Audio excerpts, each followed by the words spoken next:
Kwa hivyo wewe unaona Mungu akitazama hii nchi anaionaje?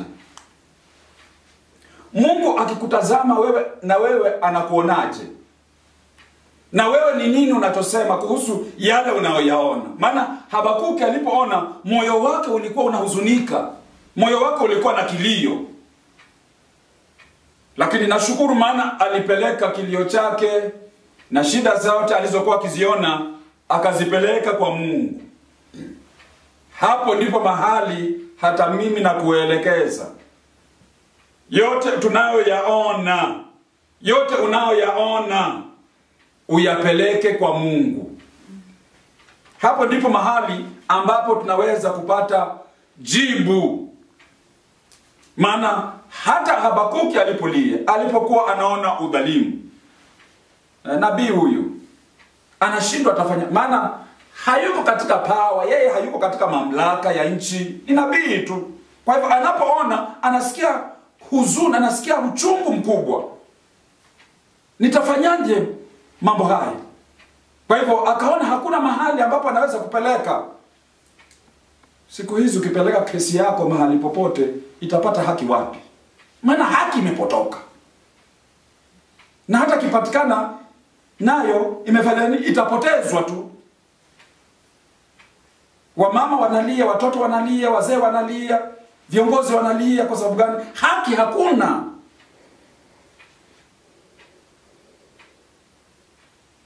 Kwa hivyo hivi ndivyo taifa, ama hivi ndivyo mji wa Yuda ulivyokuwa nyakati za Habakuki. Lakini Mungu ashukuriwe. Sikiza, baada ya kupeleka hizi hoja kwa Mungu na kupeleka hizi hoja kwa Mungu na kupeleka hizi hoja kwa Mungu, Mungu anasema hivi katika fungu la 5. Sikiza vile Mungu alivyosema. Baada ya kuzungumza haya maneno, Bwana anasema hivi: angalia, enyi mlio kati ya mataifa,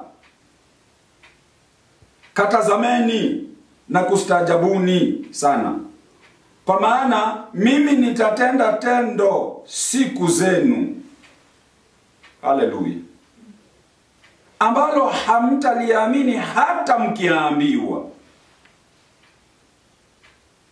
Mungu anamwambia Habakuki, nyinyi mnaokaa katika mataifa, sikizeni.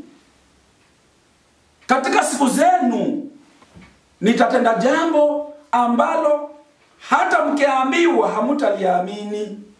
Nitafanya siku zenu. Hakusema ni lini, lakini anasema siku zenu mimi nitafanya jambo. Bwana Yesu asifiwe. Listen. Kuna siku ambayo Mungu ametenga yake, ambayo yeye atafanya kazi yake. Ndiyo, hata kama sasa unaonekana kama ambaye umefanikiwa kwa uovu, umefanikiwa, unaona maisha unayoishi ni sawa, lakini kuna siku ya Mungu ambayo ameitenga yake, ambayo siku hiyo ndiyo utajua kama ulikuwa upande wa Mungu ama ulikuwa upande wa nani. Maisha unayoishi ndio tutajua kama ulikuwa pamoja na Mungu ama ulikuwa pamoja na nani. Kwa hivyo Mungu anasema siku zenu nitafanya kitu. Amen? Jambo ambalo hamtaliamini hata mkiambiwa. 6 anasema hivi: kwa maana angalieni, nitawaondokesha Wakaldayo, taifa lile kali. Haleluya. Mungu anamwambia nani? Habakuki, katika siku zenu nitawaondokeshea taifa kali la Wakaldayo, Babiloni. Nitawaondokesha.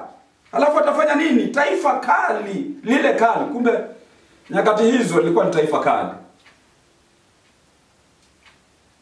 lenye haraka kupita kiasi, wapitao katikati ya dunia ili wamiliki makao yasiyo yao. Hao 7, hao ni watu wa kutisha sana na wa kuogofya sana. Hukumu yao na ukuu wao hutoka katika nafsi zao wenyewe. Bwana Yesu asifiwe. Hukumu za hawa Wakaldayo na nguvu zao hazipatikani kwa mtu yoyote, zinatoka katika nafsi zao wenyewe. In other words, vile watakavyoamua kufanya kuhusu watu fulani, maana wana nguvu, maana wana mamlaka, na Mungu anataka kulitumia hilo taifa. Lakini hili taifa ni taifa aina gani? Ni taifa ambalo ni bovu. Now, the heathen are punishing the righteous. Wakati alipozungumza maneno haya, Habakuki akaanza kushangaa. Ukisoma huko mbele utasikia kuanzia 12 la kuendelea. Habakuki anaanza kushangaa, Bwana, wewe ni mwenye haki, wewe ni safi, ni mtakatifu. Itakuwaje utumie taifa hili baya, taifa hili bovu kuadhibu wenye haki? How is it possible? Sikizeni, God is overall. He is above everything. Yeye anatumia chochote atakacho, maana ni Mungu aliye na mamlaka yote. Mungu anafanya kazi na chochote atakacho. Siku moja nyakati fulani za anaitwa Kripo, Cyprus, nafikiri ni katika kitabu cha Isaya, Mungu alimtumia huyo mfalme akaweza kubomoa mataifa ama kubomoa mataifa ambayo yalikuwa yanadhulumu Israeli, na akatumia huyo mfalme ili kujenga nchi na taifa la Israeli tena. Na huyo alikuwa ni mtaifa gani? Ni kiongozi wa namna gani? Ama mfalme wa namna gani? Alikuwa ni mtaifa wa kidunia, mfalme wa kidunia. So God has the power over everybody. God has the power over everything. Mungu yuko na uwezo hata juu ya shetani. Huyo shetani ambayo sisi sote ni kama ndiye adui yetu mkubwa, lakini Mungu yuko na uwezo juu yake. Mungu pia anamtumia huyo shetani kumtumikia kwa kazi fulani. So Satan is a servant of God also. He is using him for his own purposes. Kwa hivyo mambo fulani anamtumia huyo shetani. Hii ndio sababu wakati malaika kabla hajaitwa shetani alikuwa anaitwa ni malaika huko mbinguni, Lucifer, na baada ya kukosea ama baada ya kwenda against neno la Mungu, Mungu alikuwa ana sayari nyingi anaweza kumtupa. Kuna sayari nyingi katika nchi Mungu katika anga ambayo Mungu alikuwa anaweza kumtupa. Kwa nini hakumtupa katika sayari yoyote, akatupa katika hii sayari ya nchi, ambapo hapo kuna mtu aliye wa mfano wake? Bwana Yesu asifiwe. God wants to exalt himself, wants to manifest his power, kwa sababu wakati anapofanya kazi, basi nguvu za Mungu zinaanza kuonekana kwa wanadamu wote duniani. Na hii ndio sababu akimwachilia pale, sisi tunapomsongelea Mungu anaanza kutenda kazi. We cannot fight the devil, we cannot fight Satan. But together with God, then we can fight him. Tunaweza kumfanya nini? Kumpinga. Tunaweza kupigana na yeye kwa sababu tuna nguvu ambazo Mungu anatupatia. Na ndio nasema ya kwamba Mungu anamtumia shetani kufanya kazi yake fulani. Bwana Yesu asifiwe. Biblia inasema huko Misri siku ile wana wa Israeli walipokuwa wanataka kutoka, kabla hawajatoka, kuna malaika aliyetumwa kwenda kufanya kazi. Anaitwa ni malaika wa nini? Malaika wa kifo. Na akatembea katika miji yote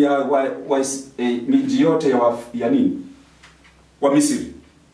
Akiua.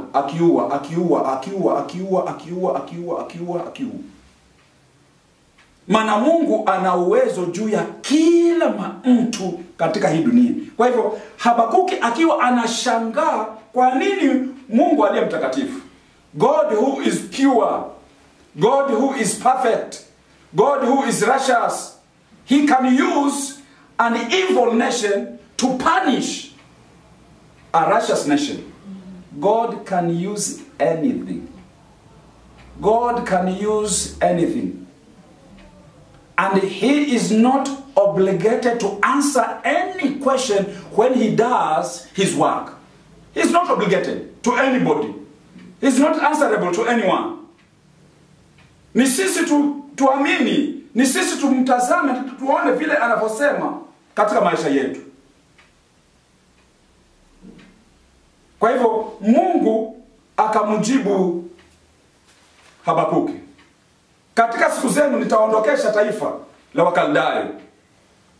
Maana Mungu anataka kufanya hilo jambo. Basi alipokuwa akiendelea namna hiyo, aliposikia hayo maneno, basi he rested his case. Akasema basi, mlango wa pili, unaona fungu la kwanza unasikia vile Habakuki anasema, basi kumbe kunyamaza kwake huku kote, kumbe ana siku ambayo ameweka. Kumbe kunyamaza huku kote ninakomuona, ndiyo nimelia. Sijui alilia miaka mingapi, na wewe umelia miaka mingapi? Kuna siku yake. Na mimi pia, hata wewe pia ana siku yako. Bwana sifiwe. Sijui watu wamekaa, sikizeni, kuna siku ya Mungu hata kama tuwapitia nini katika hii dunia right now, but there is a day which God has ordained for himself to work. Can we believe him? Je, tunaweza kuamini? He wants to see our faith, even though he is silent katika mambo yale ambayo tunamwambia, lakini ameweka siku ambayo yeye atafanya kazi yake mwenyewe. Atafanya kwa njia gani sijui, atatumia nini sijui. Ndio hapa alidokezewa kidogo, nitawaondokeshea Wakaldayo. Na akawa na shanga, Wakaldayo, taifa hili taifa mbovu namna hii. Yes, kwa sababu yeye ni Mungu, ana uwezo wa kila kitu.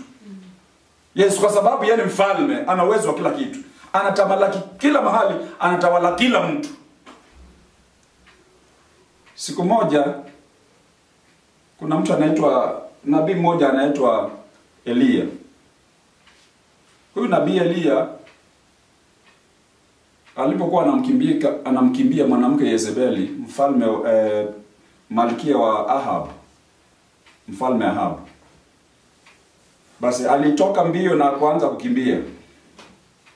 Na alipokuwa akikimbia, akiwa huko njiani, kafika mahali akalala chini na akaanza kusema, Bwana, na nife mimi, maana sasa kuna maana gani tena? Na nife, nataka tukufa kabisa. Lakini Mungu akamtokea. Na walipokuwa wamemtokea, akamletea chakula. Kaamka, akamwambia kula chakula. Kwa sababu safari utakayoenda ni safari ndefu. Kwa hivyo kula hii chakula, na hii chakula itakuchukua muda huo wote uende mpaka ufike kule ambako unafika. So akakula chakula na akamaliza. Lakini akapewa mwelekeo, akamwambia hivi sasa nenda mahali fulani. Nenda katika kijito Kibroni. Hapo kijito Kibroni utakaa hapa. Na mimi nimeamuru. Na mimi nimeamuru kunguru. Raven. Among the birds, raven is an unclean bird. Katika wale ndege ambao wametajwa katika Mwanzo na kule katika kitabu cha Walawi, raven ni yule ndege ambaye ni unclean. Anakula vitu vya kufa, anakula vitu vya kuoza, anakula vitu vyovyote akiona, anakula kila kitu, yeye hachagui. Si kama wale ndege wengine kama daa ambao wanachagua. Yeye anakula kila chochote anachokiona. You can just imagine mdomo ule umekwenda kuchukua chakula cha kuoza. mdomo ule ule umeenda kuchukua chakula ambacho kimekufa. Tena mdomo huo huo aenda achukue mkate na achukue na samaki ama na achukue na nyama, anamletea nani? Anamletea Elia. Kama ni wewe ungekula, kama ni mimi ningekula. Lakini Mungu anasemaje? Nimeamuru.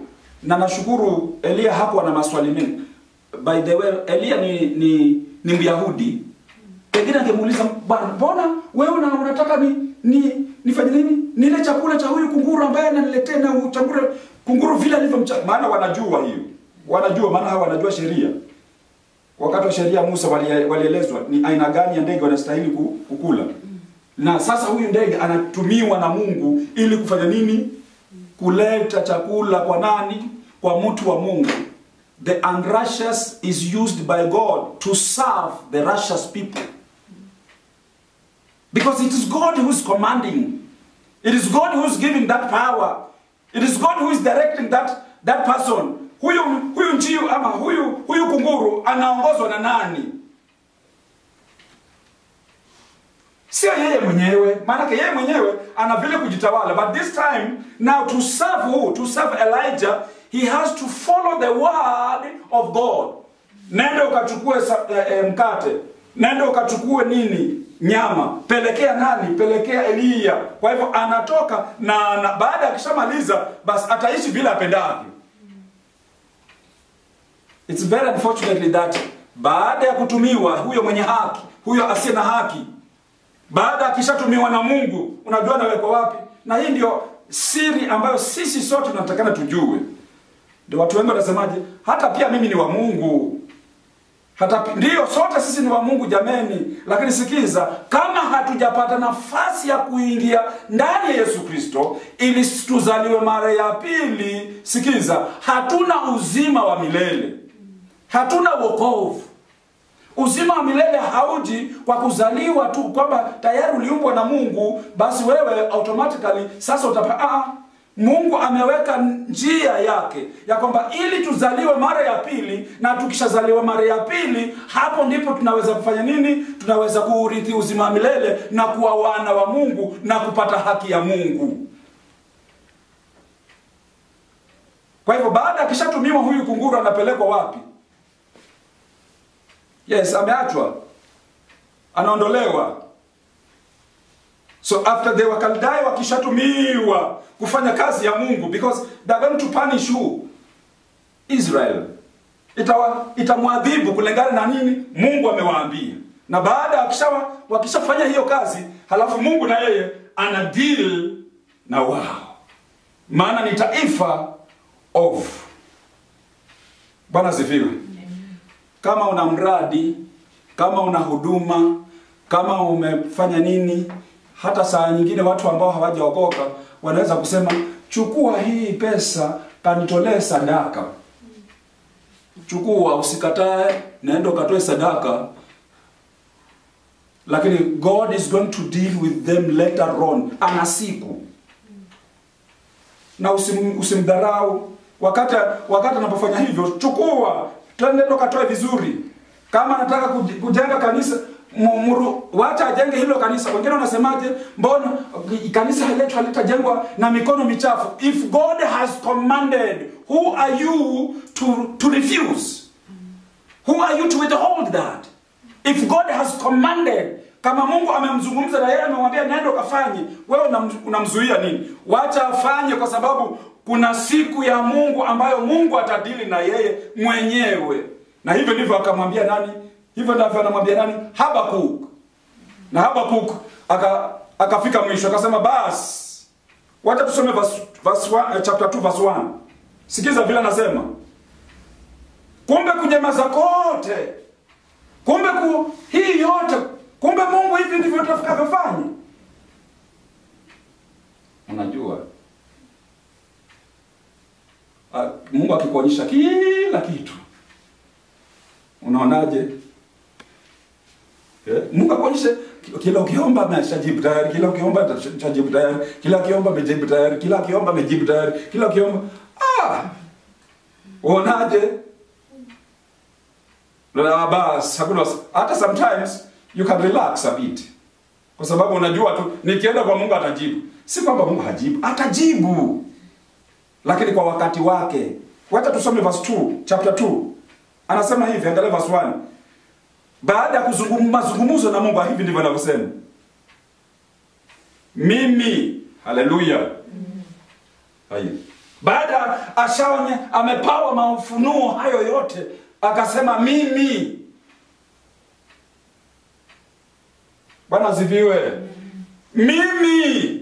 Na mimi nasema wewe. Je, umesikia kutoka kwa Mungu? Mungu anataka nini katika maisha yako? Mimi nitasimama katika zamu yangu. Nitajiweka juu ya mnara. Nitaangalia ili nione atakaloniambia. Na jinsi nitakavyojibu katika habari ya kulalamika kwangu. Bwana akanijibu, verse 2. Bwana akanijibu, akasema, iandike njozi, ukaifanye iwe wazi sana katika vibao, ili aisomaye apate kusoma kama maji. Utakapoendelea kusoma hiyo kifungu utasikia. Kwa hivyo baada ya Mungu kuzungumza maneno hayo kuhusu vile atakavyofanya, akasema mimi sasa sina kitu cha kufanya. What am I going to do? Nitasimama tu katika zamu yangu. Nitasimama tu na nitulie tu. Halafu nione vile Mungu atakavyojibu katika habari ya nini? Ya jinsi ninavyonung'unika kuhusu yale ninayoyaona.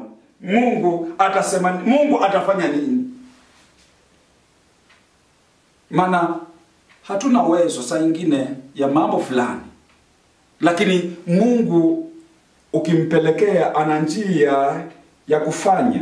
Maana mimi sina njia ya kufanya kila kitu. Wewe huna njia ya kufanya kila kitu. Lakini Mungu ana njia ya kufanya. Kwa hivyo hapa mtumishi wa Mungu akasema mimi nitafanya nini? Nitasimama katika zamu yangu. So zamu yako ni wewe tu ukae mahali pale, utulie mahali pale na uamini Mungu ya kwamba atafanya. Mungu atatenda hata kama amenyamaza. Amenyamaza miaka mingapi? 2 years. Na wewe mbona unasumbuka? Amenyamaza miaka miwili. Miaka miwili tu. Only 2 years. 3 years. 5. 10. Amenyamaza. Uonaje? Anakupenda ama hakupendi? Uonaje? Atafanya ama hafanyi? Najua jibu lako tayari. Na hivi sasa hii nimejua jibu lako, unasemaje huko moyoni? Mchungaji, mbona unanipatia maswali? Nakuuliza, amenyamaza miaka mingapi? 2. Kwa Abrahamu alinyamaza miaka mingapi? Abrahamu alinyamaza miaka mingapi? Baada ya ahadi, mbali na ile mingine, lakini baada ya ahadi alinyamaza miaka mingapi? Haleluya. Alinyamaza miaka 25 baada ya ahadi akiwa 75 years, akanyamaza kwa ile miaka yote 25. 25 years. Ananyamaza tu. Abrahamu akiwa pale anaangalia na nung'unika mpaka mwisho akaanza kuingia kwa nani? Kwa Haga. Maana Mungu amenyamaza tu. Nataka mtoto Mungu akienda mbele za Mungu, nataka mtoto. Mama na yeye 25 years. That is a long period of time. It's very long. Lakini wao bado wanaendelea tu. Kwa hivyo Habakuki na yeye aliposikia maneno hayo, kumbe ana siku yake. Kumbe ana siku. Nitaondokeshea, haleluya. Nitaondokeshea Wakaldayo, watatembea katika tena hilo taifa la kuogofya, si taifa sura. Ukiwatazama sura wanasmile, they don't smile. Watatembea hii Bwana. Every corner watatembea. Na mimi nitawaamuru. Siku moja, siku yenu nitawaondokeshea. Kasema basi, wacha nisimame katika zamu yangu. Na aliposimama katika zamu yake akamwambia, haya andika sasa mambo ya kuhusu hayo maono. Haya yaandike, tena ukiandika andika very clear. Put them on the board very clear, that whoever is going to read, he may read them clearly, may see them clearly. As he is going to read, he may read clearly, because they are big, or they are what? They are big. They can be seen anywhere. Bwana Yesu asifiwe. Kwa sababu Mungu atafanya.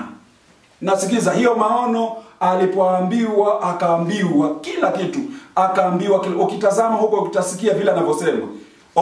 Sasa mambo yale ambayo Mungu alizungumza, ole ya wale watu ambao wanajiingiza katika mambo ya ulevi, ole ya wale watu ambao wanadhulumu katika nini, mambo mengi. Mungu akamwambia hiyo andika, ya kwamba maana hayo mambo Mungu atakuja na atatembea. Wale wanaojenga nyumba zao katika njia ya udhalimu, Mungu atadili na wao, kwa sababu boriti itazungumza na mjiwe litazungumza. Bwana Yesu asifiwe. Maana ilijengwa katika udhalimu. Andika. Akaandika. Na mwisho akasema basi hata kama katika nchi hii, hata kama katika dunia hii, hata kama katika mji huu, mizabibu, mazizi,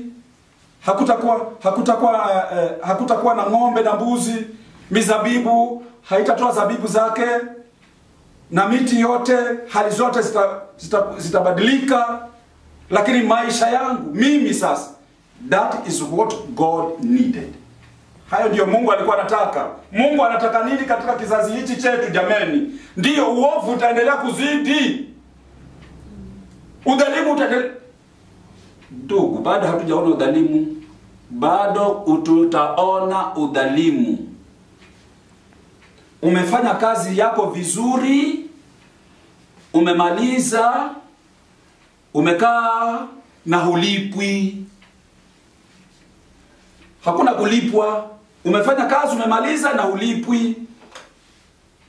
And these things are happening already there in the world. Watu wananung'unika na kulia.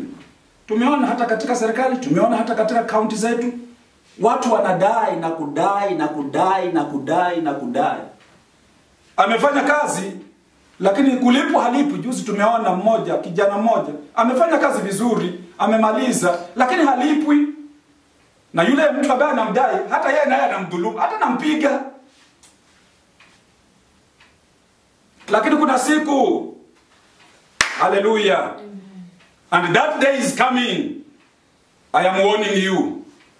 Na pia nakujulisha kwamba siku inakuja ya malipo katika kila mtu, katika kila mmoja. Kwa hivyo ndugu yangu na dada yangu, leo nimetaka tuzungumze kuhusu maisha haya ya huyu Habakuki. Na Habakuki anaashiria ama anaonyesha mfano wetu sisi, hasa kizazi hichi na wakati kama huu tulionao. Zuluma za kila aina, mauti za kila aina, watu wameenda kiwango kikubwa cha uovu, lakini Mungu ana siku ambayo na hiyo siku hakuna mtu atasimama. There is nobody who can stand before God and cry and intercede for the people. Kwa sababu hiyo siku hasikizi mtu. Siku hiyo hasikizi mtu, hasikizi chochote, maana Mungu itakuwa ni siku yake ya kufanya hiyo kazi. Habakuki akasema basi, lakini mimi nitasimama na Mungu. Bwana Yesu asifiwe. I will just rejoice in the Lord. Nitamfurahia Mungu hata kama vitu vyote vitakuwa. Sasa basi, na hiyo ndio nakupatia, na mimi nami niishi nikihubiri namna hii. Hata wakati mwingine ikiwa ni mambo mazito, lakini niweze kumfurahia Bwana, kwa sababu najua anajua kila kitu, na yeye siku yake ikifika atafanya. Hachelewi. Iandike hiyo njozi, maana haitachelewa. What are you waiting for? There is something that you have asked God and you are waiting. God to answer. I want to just beseech you, just wait. Just wait. He's going to answer. He knows everything. He understands that you have that need. Bwana Yesu asifiwe. Mungu akubariki, Mungu akutie nguvu tunapoenda kuomba katika siku hii ya leo. Wacha tuombe. Baba, katika jina la Yesu Kristo, tunakushukuru kwa siku hii ya leo, tunakushukuru kwa sababu ya wema wako. Asante kwa matendo makuu ambayo Bwana unayatenda katika maisha yetu. Tunaomba neema yako, tunaomba nguvu zako zikaweze kuwa pamoja nasi. Leo tumesikia vile Habakuki alivyokuwa akiishi na vile alivyokuwa akilalamika kwa mambo yaliyokuwa akiyaona katika siku zake akiishi huko Yuda. Leo Bwana tumesikia vile alivyoendelea na vile Mungu alivyomjibu. Tunaamini hata pia na sisi Bwana, tukiwa na mambo mengi ambayo yametuzunguka kila mahali, tukitazama kila mahali, tunaona tumezungukwa na mambo ya kila aina. Maovu yanayoendelea ni mengi mno duniani. Bwana, ni nani anayeweza kutusaidia? Lakini wewe utatusaidia. Na leo umetujibu ya kwamba kuna siku ambayo umeweka. Na hii siku wewe utakwenda kufanya kazi yako. Hivyo ninaomba Mungu, kila mmoja ambaye yuko mahali hapa anapolisikia neno hili, basi maisha yake akayarekebishe ili aendelee kumfurahia Bwana katika hali anayopitia, lakini akiwa na tumaini ya kwamba Mungu atafanya jambo. Maana Mungu anajua na anafahamu. Pokea sifa Mungu, pokea utukufu, maana hakuna Mungu mwingine kama wewe. Tunapoenda kuachana, neema yako itutangulie. Naomba kwa ajili ya walio wagonjwa, Bwana uwaponye. Naomba wale walio na mahitaji, Bwana wapatie mahitaji yao. Wale ambao wana usumbufu wa miili yao, wale ambao wako na shida, msukumo wa kiakili, magonjwa ya kila aina, Bwana uwaponye. Walioko hospitalini na waombea uponyaji katika jina la Yesu Kristo. Na hata wale ambao wamefiwa. Kuna watu wengi katika taifa letu na nchi hii, dunia hii, wamefiwa na wapendwa wao. Na waombea Mungu wape faraja, maana wewe ndiye mfariji wa kweli. Utakapowafariji Bwana, watapata pumziko. Wapatie matumaini ya kuendelea kuishi na kuishi. Ndiyo, mioyo ina uchungu, lakini wewe unaweza kuleta faraja ndani ya mioyo yao. Pokea sifa Bwana, pokea utukufu. Na ni katika jina la Yesu Kristo Mwokozi uishie milele na kutawala. Amen. Amen. Mungu awabariki nyote. Asante.